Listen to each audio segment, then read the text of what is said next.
اعوذ باللہ من الشیطان الرجیم بسم اللہ الرحمن الرحیم اللہم فقہنا فی الدین۔ ہم نے کل پہلا سپارہ مکمل کیا تھا اور اس پہلے سپارے کے اندر ہم نے وہ پوری فرد جرم پڑھی تھی جو اللہ رب العالمین نے بنی اسرائیل پر عائد کی تھی۔ ہم نے یہ بھی پڑھا تھا کہ اللہ تعالیٰ نے مسلمانوں کو وہ ساری فرد جرم پڑھانے کے بعد یہ تاکید کی تھی کہ دیکھو اب یہ غلطی تم لوگ نہ کرنا۔ میں نے کل آپ سے ایک سوال بھی پوچھا تھا کہ وہ کون سی چیزیں ہیں جن کا بنی اسرائیل سے عہد لیا گیا تھا اور جن پہ عمل کرنا ہمارے لیے ضروری ہے۔ آپ سب نے اس کے جوابات بھیجے اور بہت اچھے بھیجے، اور میں نے کل اپنی آڈیو میں اس کی ہنٹ بھی دے دی تھی کہ آیت 84 میں اس کا جواب موجود ہے۔ تو وہ چیزیں یہ تھیں: اللہ کے سوا کسی کی بندگی نہ کرنا، ماں باپ سے حسن سلوک کرنا، رشتہ داروں، یتیموں، مسکینوں سے حسن سلوک کرنا، نماز قائم کرنا، زکوٰۃ دینا، آپس میں ایک دوسرے کا خون نہ بہانا، ایک دوسرے کو گھر سے بے گھر نہ کرنا۔ یہ تمام وہ چیزیں ہیں جو کہ ان دو آیتوں میں، آیت نمبر 83 اور 84 دونوں میں بیان کی گئی ہیں، اور بنی اسرائیل کو اس کا حکم دیا گیا تھا۔ آپ بہنوں نے بہت سارے جوابات کل بھیجے، لیکن ایک چیز کی یاد دہانی کرواتی چلوں کہ آپ میں سے بہت سارے لوگ اپنے ای میل ایڈریس کے ساتھ اپنا نام لکھنا بھول گئے۔ تو آج جب آپ جوابات بھیجیں تو اس کے ساتھ اپنا نام اور اپنے شہر کا نام ضرور لکھیں۔ اسی موضوع کو لیتے ہوئے جب دوسرے پارے کا آغاز ہوتا ہے تو بالکل ابتدا میں سب سے پہلے باقاعدہ طور پہ ایک امت وسط کی تقرری کر دی جاتی ہے۔ مسلمانوں کو خطاب کر کے کہا جاتا ہے کہ ہم نے تمہیں امت وسط بنایا تاکہ رسول تم پر اور تم لوگوں پر گواہ ہو، کیونکہ اب انبیاء کا سلسلہ منقطع ہو چکا اور اللہ کے نبی صلی اللہ علیہ وسلم آخری نبی تھے۔ تو اب وہ کام جو تمام رسولوں کو دیا گیا تھا، جو ہم نے کل پڑھا تھا کہ وہ لوگوں کو دعوت دیں کہ اللہ کی بندگی کرو، اللہ کا دیا ہوا نظام قائم کرو اور اللہ کی اطاعت کے ساتھ کسی کو شریک نہ کرو، یہی وہ پیغام تھا جو لے کر ہر نبی اٹھا۔ اور اب یہ امت مسلمہ، میں اور آپ اس کے مخاطب ہیں۔ اب تمام رسول اللہ کے پاس جب گواہی دیں گے کہ انہوں نے یہ پیغام پہنچایا، اسی طرح میں اور آپ یہ گواہی دیں گے کہ ہم نے تمام دنیا کو یہ پیغام پہنچایا یا نہیں۔ اور اس کے ساتھ ساتھ تحویل قبلہ کا ایک حکم آ جاتا ہے، اور یہ حکم باقاعدہ طور پہ امامت کو بنی اسرائیل سے لے کے مسلمانوں کی طرف منتقل کرنے کا عملی مظاہرہ ہے کہ اس سے پہلے چونکہ بیت المقدس کی طرف منہ کر کے نماز پڑھی جاتی تھی، اب اس رخ کو تبدیل کیا گیا اور باقاعدہ خانہ کعبہ کو مسلمانوں کا مرکز بنا دیا گیا۔ اس کے بعد یہ ہدایت کی گئی کہ دیکھو ہر ایک کا ایک رخ ہے۔ رخ کیا ہے؟ زندگی کا رخ کہیں نہ کہیں مڑتا ہے، کہیں نہ کہیں لپکتا ہے، کہیں وقت دیتا ہے، کہیں حاصل کرنا چاہتا ہے، کسی طرف جاتا ہے۔ بھلائیوں کی طرف سبقت کرو، اپنے رخ کو درست کر لو۔ نبی کریم صلی اللہ علیہ وسلم کی بعثت کو ایک نعمت قرار دیا گیا کہ تم نہیں جانتے تھے کہ تمہارے لیے ٹھیک کیا ہے۔ وہ ایک رسول ہے جو آیا ہے، تمہیں سکھاتا ہے، ہدایت دیتا ہے، خوشخبری دیتا ہے، ڈراتا ہے۔ اور اس کے ساتھ ساتھ یہ ہدایت کی گئی کہ زندگی کے تمام مرحلوں میں صبر اور نماز سے مدد لو۔ یہ دو چیزیں ایسی ہیں جو زندگی کی کبھی آسانی، کبھی مشکل، کبھی پریشانی، کبھی ٹینشن، کبھی ڈپریشن، ان تمام چیزوں سے تم کو بچا کے رکھے گی۔ صبر اور نماز، اللہ سے تعلق اور اللہ پر یقین۔ اس کے بعد یہ ہدایت کی گئی کہ جو اللہ کی راہ میں مارے جائیں، جو شہید ہوں، ان کو زندہ ہیں مردہ نہ کہو، ان کو مردہ نہ سمجھو، رزق پاتے ہیں۔ اور آگے پھر آیت 155 میں فرمایا کہ اللہ تعالیٰ انسان کو مختلف ذرائع سے آزماتا ہے، اور یہ بہت ساری چیزیں ہیں جو انسان کی زندگی میں کہیں نہ کہیں آ جاتی ہیں، لیکن مطلوب کیا ہے کہ انسان اللہ سے رجوع کرے اور صبر کرے۔ اور یہی وہ چیزیں ہیں جن کا میں نے پہلے ذکر کیا کہ صبر اور نماز، یہی دو چیزیں ہیں۔ اور اس کے بعد پھر کائنات میں اللہ کی نشانیوں کی طرف متوجہ کیا گیا کہ آسمان دیکھو، زمین دیکھو، بارش دیکھو، پودے دیکھو، سورج دیکھو، چاند دیکھو۔ تو یہ تمام چیزیں جو تمہارے ارد گرد بکھری ہوئی ہیں، یہ ساری کی ساری اللہ کی نشانیاں تمہیں دکھاتی ہیں۔ اس کے بعد اسی پارے کے دوسرے ربع میں نیکی کا اصل تصور بتایا گیا ہے کہ صرف یہ نیکی نہیں ہے کہ ادھر مڑوں یا ادھر مڑوں، یہاں دیکھوں کہ وہاں دیکھوں۔ نیکی تو یہ ہے کہ تمہاری شخصیت کیا ہے، تمہارے دل میں کیا ہے، اور تمہارے رویے اور برتاؤ میں کیا ہے۔ یہاں پہ جو چند چیزیں بتائی گئیں جو انسان کی شخصیت کی بنیاد رکھتی ہیں، اس میں پہلی چیز تو یہ کہ وہ ایمان کس پر رکھتا ہے، اللہ پر، رسول پر، غیب پر اور اللہ کی دی ہوئی کتابوں پر۔ دوسری چیز یہ کہ اس کی شخصیت میں انفاق اور دوسروں سے تعلق کیسا ہے، اس کے بعد اس کا اللہ سے تعلق کیسا ہے، اس کی عبادات یعنی معاملات کے بعد عبادات، نماز، روزہ، صبر اور عہد وفا. گویا ان چند چیزوں کے اندر اللہ تعالیٰ نے ایمانیات، اخلاقیات، معاملات اور عبادات، ان تمام چیزوں کا ذکر ایک ہی آیت میں کر دیا ہے کہ نیکی تو ان ساری چیزوں کا مجموعہ ہے، یہ سب ملتے ہیں تو نیکی جنم لیتی ہے. اس کے بعد پھر قصاص کا حکم دیا گیا کہ یہ تو زندگی کی ضمانت ہے. جو میں اور آپ آج کے حالات میں یہ سمجھتے ہیں کہ اگر کچھ لوگوں کو سزا دے دی جاتی تو بہت ساری لوگوں کی زندگیاں بچ جاتی، تو یہ جو قانونی سزائیں ہیں، یہ جو قرآن میں دی ہوئی سزائیں ہیں، جو موت نظر آتی ہیں، یہ بہت سارے لوگوں کے لیے زندگی ہے، اور قصاص کو یہاں زندگی سے تعبیر کیا گیا. اس کے بعد احکام وصیت کا ہلکا سا ذکر آتا ہے جو آگے دوبارہ آئے گا. روزے کی فرضیت اور احکامات کا ذکر آتا ہے کہ ہم نے روزے فرض کیے تاکہ تم متقی ہو جاؤ، اصل مقصد یہی تھا. اور اس کے ساتھ ساتھ یہ فرمایا، بہت ہی پیاری آیت، کہ جب میرے بندے میرے بارے میں پوچھیں آپ ان کو بتا دیجئے میں تو قریب ہی ہوں، اور جب پکارنے والا مجھے پکارتا ہے تو میں اس کی آواز کو سنتا ہوں. یہ بہت بڑی تسلی دینے والی آیت ہے کہ اللہ تعالیٰ مسلمانوں کو اپنی قربت کا یقین دلا رہا ہے، جو ہم نے بہت ساری اور احادیث قدسی میں بھی سنا ہے.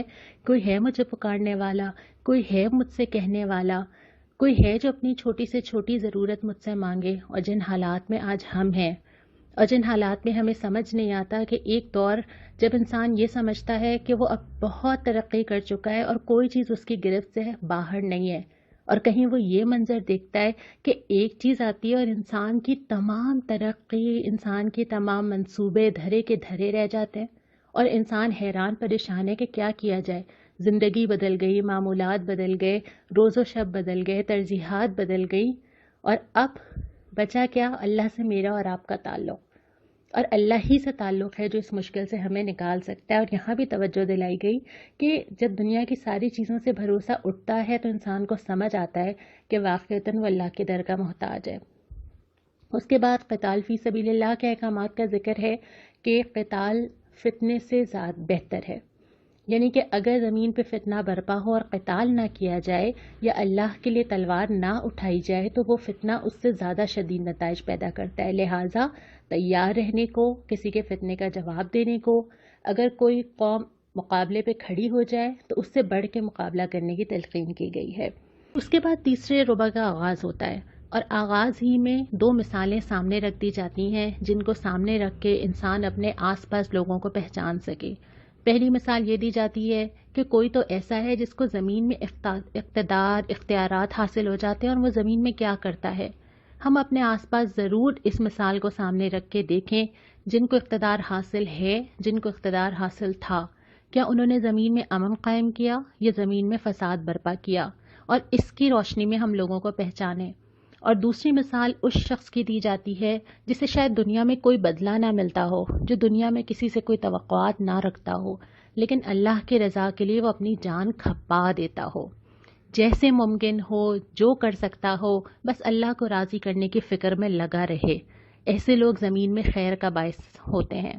تو ایسے لوگوں کو ہم پہچانیں، اور اس کے بعد پھر پکارا جاتا ہے، اے لوگوں جو ایمان لائے ہو، ادخلوا فی السلم کافہ، داخل ہو جاؤ اسلام میں پورے کے پورے.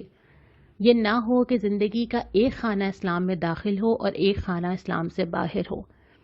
پھر میری زندگی کا ہر دائرہ، میرا گھر، میرا معاشرہ، میرا تعلیمی ادارہ، میرا عدالتی نظام، میرا بازار، میری پارلیمنٹ، کوئی چیز ایسی نہیں ہوگی جو اسلام کے دائرے سے باہر ہو. اور جب تک وہ باہر ہوگی، اس کا مطلب کہ ابھی ہم پورے کے پورے اسلام میں داخل نہیں ہوئے. اور پھر ایک سوال اٹھایا جاتا ہے کہ تم سمجھتے ہو کہ جنت میں ایسے ہی داخل ہو جاؤ گے؟ اللہ کی جنتیں حاصل کرنا اتنا آسان نہیں ہے. اس کے لیے بہت ساری آزمائشیں بھی آئیں گی جس میں تم پورا اترو گے، بہت سارے مراحل بھی آئیں گے، بہت کچھ مانگا بھی جائے گا، بہت کچھ اللہ کے لیے لگانا بھی ہوگا. اور اس کے بعد پھر ایک ہی سوال 2 دفعہ دہرایا گیا. یہ آپ سے پوچھتے ہیں کہ ہم کیا خرچ کریں. پہلے تو اس کا جواب دیا گیا والدین پر، رشتہ داروں پر، مسکینوں پر، یتیموں پر، مسافروں کو. اور اس کے بعد جو دوسرا جواب دیا گیا وہ بڑے سوچنے کا مقام ہے. وہ پوچھتے ہیں کیا خرچ کریں؟ آپ ان سے بولیں جو ضرورت سے زائد ہو. اب میری ضرورت سے زائد کیا ہے، اس کا جائزہ میں اور آپ لیں. اس وقت جو حالات ہیں، کتنی ساری ایسی چیزیں ہیں جو پہلے ضرورت لگتی تھیں اب نہیں ہیں، کتنے سارے ایسے خرچے ہیں جو پہلے ہوا کرتے تھے اب نہیں ہو رہے، جن میں ہماری خریداری ہے، جس میں ہمارے آرڈر کرنا ہے، جس میں ہماری زندگی کے بہت سارے ایسے نظام اور ضروریات ہیں جس کو ہم ضروریات سمجھتے تھے، لیکن جب ہم نے اس کو لمٹ کرنا شروع کیا تو آج زندگی کی بہت ساری چیزیں ایسی ہیں جو ہمیں پتہ چل رہا ہے کہ وہ واقعتاً ہماری ضروریات ہی نہیں تھی، اور بہت ساری ایسی جگہ ہم خرچہ کرتے تھے جو واقعتاً ہماری ضرورت نہیں تھی۔ تو اللہ تعالیٰ نے تو یہ سوال، یہ جملہ میرے سامنے رکھ دیا ہے، جو تمہاری ضرورت سے زائد ہو اللہ کے لیے خرچ کرو۔ اس کا جواب ہم اپنے آپ سے لیں۔ اس کے بعد پھر آئلی احکامات کا آغاز ہوتا ہے، اور اس میں مختلف احکامات، نکاح کے، بیوہ سے نکاح کے، کسی عورت کو عدت میں پیغام دینے کے، اور بہت سارے احکامات آتے ہیں جو سورہ نساء میں دوبارہ آئیں گے، لیکن ہر تھوڑی آیات کے بعد ایک جملہ ضرور آتا ہے، تقوی سے کام لو، اللہ سے ڈرو، کیونکہ یہ جتنے معاملات ہیں جو انسانوں کے آپس میں ہوتے ہیں، خاص طور پہ آئلی احکامات، اس کے درمیان اللہ تعالیٰ بار بار یاد دلاتا ہے کہ اللہ کا خوف، اللہ کا ڈر اور اللہ کا تقوی نہ بھولو۔ اگر ایسا نہیں ہوگا تو تم آپس میں زیادتی کر جاؤ گے۔ اور انہی احکامات کو آگے لے کے چلتے ہیں، اور پھر جو چوتھا ربع آتا ہے، اس میں ابتداء میں رضاعت کے احکامات آتے ہیں کہ جب عورت بچے کو دودھ پلائے تو اس کے نان نفقہ اس کے شوہر کی ذمہ داری ہے۔ عدت کا ابتدائی حکم یہاں پر آتا ہے، اور اس کے بعد اللہ تعالیٰ ہم سے ہی مخاطب ہو کے کہتے ہیں کہ اللہ کو قرض حسن دو، بہترین قرض۔ اور یہ قرض دینا اللہ تعالیٰ کی ضرورت نہیں ہے، میری ضرورت ہے۔ میری ضرورت ہے کہ میں اللہ کے پاس وہ انویسٹمنٹ کروں۔ اور آج جو حالات ہیں اس میں میرے آس پاس جب مجھے نظر آ رہا ہے کہ لوگ انتہائی خوف کا، بھوک کا، معاش حاصل نہ ہونے کا شکار ہے، تو اس صورت میں یہ ذمہ داری اور زیادہ بن جاتی ہے، کیونکہ اللہ تعالیٰ فرماتا ہے ایک اور حدیث قدسی میں کہ کون ہے جو مجھے کھلائے، کون ہے جو مجھے پہنائے، اور پھر اس کو بیان کیا جاتا ہے یعنی اللہ کی مخلوق کو کھلائے، اللہ کے مخلوق کو لباس فراہم کرے۔ تو ان حالات میں جو خرچ کیا جائے گا وہ اللہ کے پاس انویسٹمنٹ ہوگی۔ اور آخر میں اللہ تعالیٰ نے سرداران بنی اسرائیل کا ایک واقعہ بیان کیا ہے کہ جب اللہ نے ان کو جنگ کے لیے آواز دی، ان سے کہا گیا کہ اللہ کے لیے لڑو، تو وہ پیچھے ہٹ گئے، اور سب سے آخری آیت میں اللہ تعالیٰ نے وہ ضابطہ بنایا ہے جو آج ہمیں بہت اچھی طرح سمجھ آتا ہے۔ اور وہ ضابطہ کیا ہے؟ اللہ ایک گروہ کو دوسرے گروہ کے ذریعے دفع کرتا ہے تاکہ زمین کا نظام چلتا رہے۔ بڑی بڑی سپر پاورز کو اللہ کیسے نیچے لے آتا ہے، بڑی بڑی دنیا میں ایجادات کرنے والے کو اللہ تعالیٰ کیسے بے بس کر دیتا ہے، میں اور آپ یہ دیکھ رہے ہیں آج کل۔ تو اللہ کا اپنا نظام ہے جس کے تحت جب کوئی زمین میں فساد برپا کرتا ہے، یہاں تک کہ وہ بہت زیادہ زمین کا نظام متاثر ہوتا ہے، اللہ اپنی قوت، اپنی قدرت سے اس کو دفع کرتا رہتا ہے۔ اللہ کسی قوم کو اٹھاتا ہے اور کسی قوم کو گراتا ہے۔ آج کا جو سوال ہے وہ یہی ہے کہ اللہ تعالیٰ انسان کو کن کن ذرائع سے آزماتا ہے۔ اگر آپ اس آڈیو کو غور سے سنیں گے تو اس کا جواب کہیں نہ کہیں آپ کو ہنٹ اس میں ہی مل جائے گی۔ اور جو دعا آج آئی تھی یہ وہ دعا ہے جو سب سے زیادہ ہی ہم پڑھتے ہیں، ربنا آتنا فی الدنیا حسنۃ وفی الآخرۃ حسنۃ وقنا عذاب النار۔ جزاک اللہ، والسلام۔